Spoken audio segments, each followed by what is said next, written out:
দেখো ভাই, কলেজের অ্যাডমিশন না আর আমাদের এই জীবনে হবে না, ঠিক আছে? পরিষ্কার কথা। ঠেলা ফেলা নিয়ে জোম্যাটো, সুইগি, জ্যাপটো এগুলোয় ঢুকে যাও। আমিও ভাবছি জয়েন করব, কলেজে অ্যাডমিশন আর হবে না। আজকাল পরশু তরশু লেওড়া লস্যু এইসব করে এখনো কাটিয়েই যাচ্ছে। একবার এই বাতিল হচ্ছে, একবার ওই বাতিল হচ্ছে।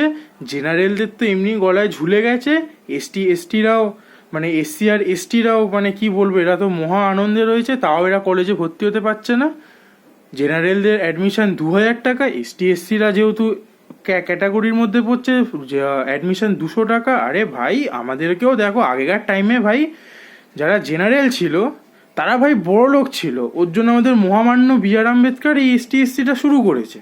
কিন্তু কেন করেছে আমি জানি না ভাই। জেনারেলরা কি পাপ করেছে, কি মানে কি জেনারেলরা কি মানে মানুষ না নাকি জীবজন্তু, না ওরা মানে কাঁচা মাংস খায়, যে এই জন্য আজ আমাদের এই অবস্থা? Y man? জেনারেলরা কি অন্যায়টা কি করেছে একটু এদের দিকেও তাকিয়ে দেখো ভাই।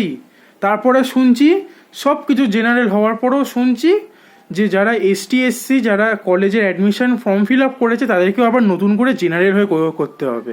বা বা বা, জেনারেলদের কি আনন্দ, আহা রে কি আনন্দ! মানে যারা এসটি এসসি তাদেরকে দেখে ইরে বোগা ছেলে, তুই তো এসসি এসটি এইসব এখন বলে বেড়াচ্ছে। কি বলবো, দুঃখের কথা। আমরা কলেজে আর ভর্তি হতে পারবো না। আমাদের ওই এটাই আমাদের একদম কি বলবো, এই হাত, যতদিন এই হাতকে না ইয়ে করছি ততদিন কিচ্ছু হবে না।